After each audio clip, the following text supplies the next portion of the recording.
79তম স্বাধীনতা দিবসের এই অনুষ্ঠানে উপস্থিত সকলকে জানাই আমার তরফ থেকে অনেক অনেক শুভেচ্ছা ও অভিনন্দন।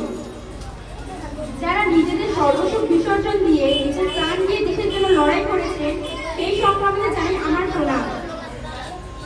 200 বছরের ব্রিটিশ শাসনকে ভেঙে চুরমার করে যে সমস্ত বীরদের কথা আগে বলতে হয় তারা হলেন নেতাজি সুভাষচন্দ্র বোস, চন্দ্রশেখর আজাদ, ক্ষুদিরাম বসু, তিতুমির, আব্দুল কালাম আজাদ প্রমুখ ব্যক্তিদের।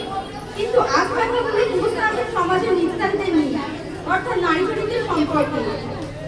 সেই সব বীরাঙ্গনা যারা পুরুষদের পাশে থেকে কাঠে কান মিলিয়ে চলেছে, তেমনি ব্রিটিশ শক্তির বিরুদ্ধে অস্ত্র ধরেছে, তেমন একজন বীরাঙ্গনা হলেন মাতঙ্গিনী হাজরা। তমলুক নিবাসী 73 বছরের বৃদ্ধা 6 বছরের সমর্থক দিয়ে নিজের তমলুক থানা দখলের উদ্দেশ্য মিছিল বের করে।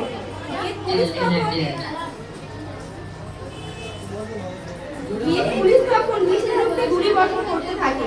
সকলকে পিছনে রেখে মহাশয় নারী একই পতাকা হাতে এগিয়ে যান। গুলি লাগে 3টি কপালে ও 2 হাতে, তবুও এগিয়ে থাকে। অবশেষে পতাকা হাতে মৃত্যুবরণ করে। তার বন্দে মাতরম ভবনেতে কেঁপে উঠেছিল বোঝেটা। তাকে জানায় বিনম্র শ্রদ্ধা। উপস্থাপন করার জন্য